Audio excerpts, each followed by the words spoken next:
సజ్జల గారు ఏమి మాట్లాడకూడదు ఇవాళ భూ కబ్జాల గురించి మాట్లాడండి, ఇవాళ పౌర సరఫరాలో జరుగుతున్న అన్యాయం గురించి మాట్లాడండి, ఇవాళ ఇసుక దందా గురించి మాట్లాడండి, ఇవాళ ఇళ్లలో దోపిడీ చేసిన దాని గురించి మాట్లాడండి. ముందు రాజకీయాలు మాట్లాడారు, ఎన్నికల తర్వాత మాట్లాడతారు. అమ్మా నువ్వు చెప్పగలవా? ఇవాళ భూ దోపిడీ జరగడం లేదు, ఇసుక దందా జరగడం లేదు, లిక్కర్ మాఫియా జరగడం లేదు చెప్పగలవా? ఇవన్నీ చెప్పలేక కులాల దగ్గరికి పవన్ కళ్యాణ్ గారు వ్యక్తిగత జీవితాల దగ్గరికి వెళ్తున్నారు. మీరు మీ సజ్జలు అందరూ కలిసి చెప్పదా మాట్లాడితే ఏదైనా ఒక డిబేట్ లో జగన్మోహన్ రెడ్డి దమ్ముంటే ఒక్క నిమిషం వినమ్మా, ఒక్క నిమిషం విను. మీ జగన్మోహన్ రెడ్డి గారు దమ్ముంటే జగన్మోహన్ రెడ్డి ప్రశ్న వేస్తున్నాను, వినడం నేర్చుకో తల్లి. కులాలు ఎవరు మాట్లాడుతున్నారు? నేను ఎప్పుడైనా మాట్లాడానా? మా పార్టీ నాయకులు ఎవరైనా మాట్లాడారా? ఇప్పుడు టీవీ డిబేట్ లోనే కాపు సామాజిక వర్గం గురించి మీరు మాట్లాడారు కాబట్టి నేను మాట్లాడాను. నేను ఉత్తరం మాట్లాడలేదు. కాపు సామాజిక వర్గం గురించి ఒక కమ్మ వనితో మాట్లాడడం నాకు నచ్చలేదు. కాపు సామాజిక వర్గం గురించి ఒక కమ్మ వనితో మాట్లాడడం నాకు నచ్చలేదు. మీరు ఎవరిని పెళ్లి చేసుకున్నా నాకు సంబంధం లేదు. ఒక కాపు సామాజిక వర్గం గురించి ఒక కమ్మ వనితో మాట్లాడడం నాకు నచ్చలేదు అంతే. అది ఆపేయండి. మీరు ఒక సమాధానం ఒక ఛాలెంజ్ చేస్తున్నారు మీరు జగన్మోహన్ రెడ్డి గారికి కదమ్మా. మీ వదిలేమ్మా, మీ జగన్మోహన్ రెడ్డికి ఒక ఛాలెంజ్ చేస్తున్నా. నేను మాట్లాడతాను. అన్ని కులాల మీద మాట్లాడే అర్హత ఒక రాజకీయ నాయకురాలుగా నాకు ఉంటుంది. మీరెవరు మాట్లాడదు? కాపు సామాజిక వర్గాన్ని మీరు గుండు బ్రహ్మాండం మాట్లాడుకో. కేవలం నా సామాజిక వర్గం గురించి మాట్లాడితే తప్పు. అన్నిటి గురించి మాట్లాడు. నా సామాజిక వర్గం మాట్లాడు. వాళ్ళని మీరు కాపు సామాజిక వర్గాన్ని రోడ్డున పెట్టినది మీరు. వాళ్ళ తరపున సానుభూతితో మాట్లాడుతున్నాను నేను. మా సామాజిక వర్గం మేము బాధపడతాం, నువ్వెందుకమ్మా బాధపడ్డావు? అది కాదు తల్లి, నువ్వు చూసేవా లేదో. సరే నువ్వు వింటానంటే చెప్తాను. సరే ఆవిడ ఆపిన తర్వాత చెప్తానండి. బొలిశెట్టి గారు ఈ సందర్భంగా ఆవిడ ఒక్క నిమిషం 2 నిమిషాలు చెప్తాను.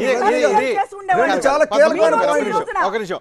పవన్ కళ్యాణ్ కోట్ చేసిన మాట ఒకసారి చెప్తా. ఒక కులంలోనో ఒక మతంలోనో ఒక ప్రాంతంలోనో పుట్టడం యాదృచ్ఛికంగా జరిగే ఒక ప్రక్రియ మాత్రమే. అది కావాలని ఒకళ్ళు పర్టికులర్గా ఈ కులంలోనే పుట్టాలి ఎంచుకొని పుచ్చాలని కాదు. ఆ కులంలో పుట్టిన వాళ్ళు ఆ కులానికి సంబంధించిన మాత్రమే మాట్లాడాలంటాం కూడా రాంగు. రాజకీయ పార్టీలో ఉన్నవాళ్ళు రాజకీయ పార్టీ విధి విధానాలకు అనుగుణంగా ఏమైనా మాట్లాడచ్చు. బొలిశెట్టి గారు మీరు జనసేన విధానం మాట్లాడతారు కానీ కాపు విధానాన్ని మాట్లాడరు కదా మీరు. బొలిశెట్టి గారు కరెక్ట్. ఇప్పుడు ఒక్క నిమిషం మాట్లాడతానండి. ఒక్క నిమిషం సార్, ఆవిడ కొద్దిగా వినమనండి. రెండు పాయింట్లు అమ్మ నువ్వు సమాధానం చెప్తే కానీ. ఒక బలిజ సామాజిక వర్గం రాష్ట్రం అంతా కలిసి నిన్న ఒక మహాసభ పెట్టుకుని తిరుపతిలో యునానిమస్గా మేము కూటమికి ముఖ్యంగా పవన్ కళ్యాణ్ గారికి మద్దతు ఇస్తున్నాం అని చెప్పింది. ఒక బలిజ సామాజిక వర్గం ఆల్రెడీ కాపు బలిజ సామాజిక వర్గం చెప్పింది. అది పక్కన పెట్టండి. ఇప్పుడు నేను అడిగేది ఒక సూటి ప్రశ్న. జగన్మోహన్ రెడ్డి గారు ఏ రోజైనా ఒక డిబేట్కి రజనీకాంత్ గారి సమక్షంలో జగన్మోహన్ రెడ్డి గారు పవన్ కళ్యాణ్ గారితో డిబేట్కి రాగలరా? పీరియడ్. ఎవరు డిసైడ్ చేసుకోండి. వాళ్ళ పార్టీ రాజకీయాలు మాట్లాడుకుందాం. రజనీకాంత్ గారు పక్క రాజకీయాలు మాట్లాడుకుందాం. రేపు కేసీఆర్ గారితో మీటింగ్ పెట్టారు మీరు 7 గంటల డిబేట్. ఎల్లుండి పెట్టండి పవన్ కళ్యాణ్ గారితో వాళ్ళది కలిపి మాట్లాడదాం. ఎల్లుండి సాయంత్రం ఇద్దరు దగ్గర టైం తీసుకొని జగన్మోహన్ రెడ్డి గారిని పవన్ కళ్యాణ్ గారిని పక్కన పెట్టి మీరు ప్రశ్నించండి. Yes we are ready.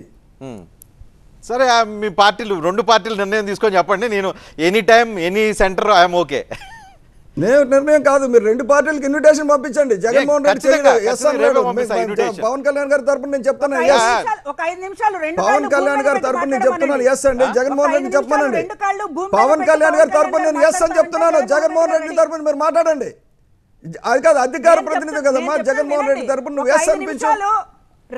Jaganmohan Reddy yes అని మాట్లాడతానంటే జగన్మోహన్ రెడ్డి గారు రెడీ. ఎప్పుడు కూడా రమన్ రెడీ చెప్పమనండి. సరే సరే నేనైతే 2 పార్టీలకి బొలిశెట్టి గారు 2 పార్టీలకు ఓపెన్ ఇన్విటేషన్. ఇద్దరు కలిసి వచ్చినా ఒకటే విడివిడిగా వచ్చినా okay I'm ready. Any time any centre I'm okay.